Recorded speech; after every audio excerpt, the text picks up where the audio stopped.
my dears, my dear Aquarius, my sweets, my honeys, and oh, my wonderfully curious listener. I am just sending you the biggest, warmest, energetic hug right now. Welcome to our deep dive. We are so ready. We're peeling back all the cosmic layers for you this week, and we're focusing on your interpretation for December 22nd through the 28th, 2025. This is all for you, Aquarius and Ascendant Aquarius. And this is so key, my sugars. If you know your rising sign, that ascendant Aquarius, please, you have to follow that. Be sure to follow your rising sign, my sweeties. It is very important. That's really where the most personal stuff is happening. It really is. And when we look at the sky energies for this week, I mean, it's Christmas week, the timing is so meaningful because the universe is not, well, it's not throwing a big loud party. Not at all. No. The focus is shifting inward. And pretty dramatically, we're seeing these really powerful signs for introspection, for really sincere connections, and kind of a necessary pause. Like a spiritual prep work moment? Exactly. All before you just burst into a truly dynamic new year. Okay, let's get into this because this quiet shift feels like a big deal. It's this long-term background energy, right? Not just for this week. It absolutely is. It's a whole mood that's settling in. Right. So as the week begins, we see this really crucial cluster of planets forming in your 12th house. Ooh, the 12th house. Yeah. And for Aquarius, the 12th house it's a very tender, delicate area. It's all about the hidden stuff, closure, healing, rest. Right. The sun has just moved into Capricorn, right into this 12th house, and it's joining Mars, the planet of action. Wait, hold on. Mars, the planet that wants to go, is sitting in the house of rest and retreat. That sounds like a conflict. How does that even work? That's the perfect question, and that's where things get interesting. The action, you see, it's forced to become internal. Yeah, okay. It's not about doing things out in the world. It's the action of processing. It's like the spiritual work of clearing out old baggage. And then the kicker, Venus, the planet of relating and love, she joins them on Wednesday, December 24th. So you've got the sun, which is yourself, Mars, which is your drive, and Venus, your values and love, all bundled up in the house of spiritual contemplation. That sounds intense. It is. This whole group creates a really powerful long-term background effect. This introspective period, it starts now, and it's going to last all the way through to January 17th. January 17th, so that's almost a month. Yep, that's when Venus finally moves out and into your sign. Yeah, for nearly 4 weeks, right through the holidays, this deep, reflective vibe is just dominant.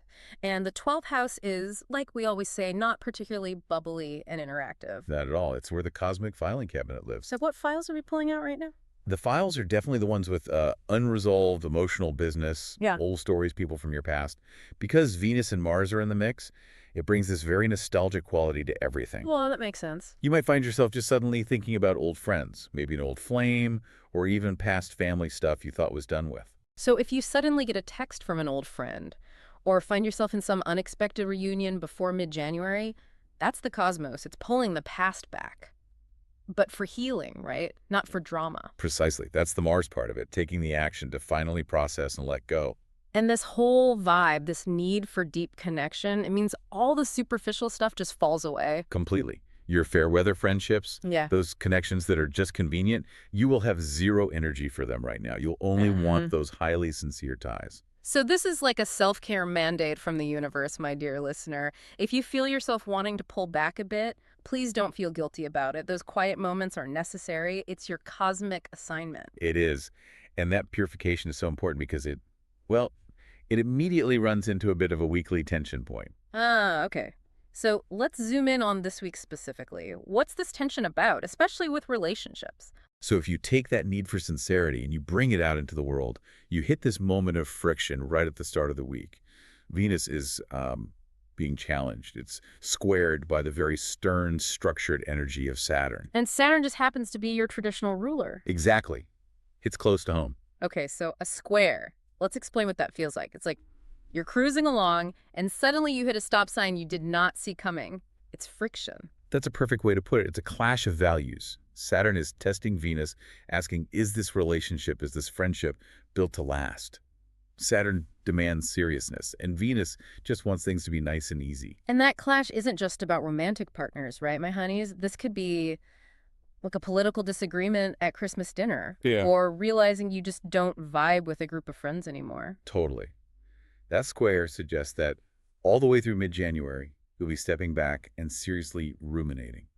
really mulling over whether any connection has a future. Oof. And it's important to say, rumination doesn't automatically mean it's over. Not at all. It just means you're giving it serious consideration, checking if it's durable, if it's sincere, Mm-hmm. which is exactly what this month is all about. So this brings up a good point about new relationships. If you meet someone new right now, what's the advice? Keep it to yourselves.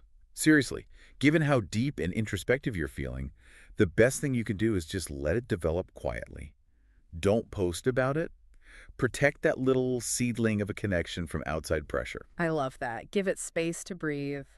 Okay, so let's talk about the flow of the rest of the week, because it does shift a bit, right? Especially around Christmas Day. It does. The flow smooths out a little bit for the holiday itself. Yes, because on Christmas Day, December 25th, the moon is in Aquarius. It is, which suggests spending the day in gentle, free-spirited company is going to feel just right. It's your own sign lending this authentic, comfortable vibe to the day. You'll just want connections that feel true to you. But then, as the week winds down, we hit another marker. Yeah. The pace picks up. We have the quarter moon in Aries.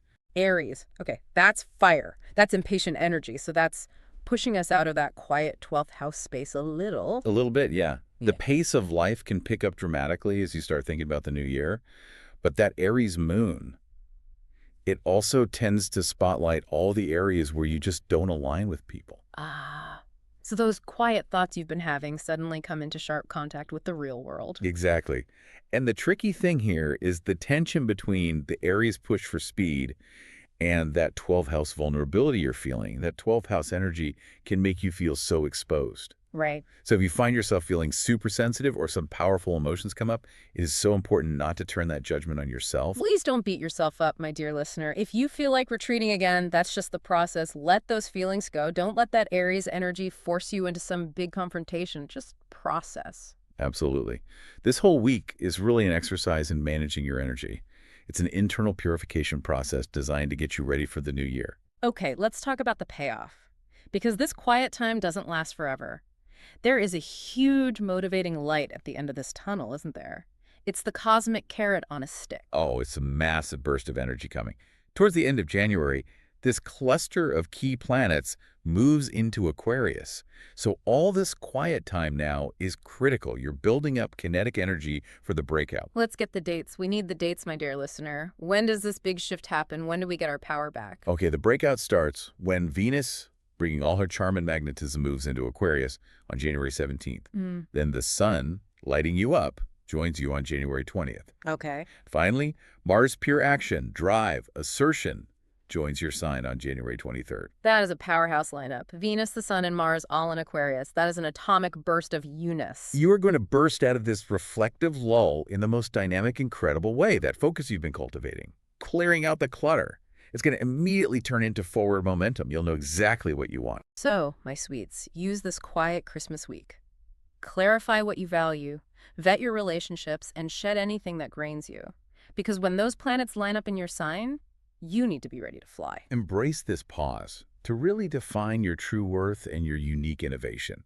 That reflective work makes sure that when the cosmos gives you that green light in January, your brilliance can just shine without anything holding it back. Clarity is your most powerful asset. Oh, I love that.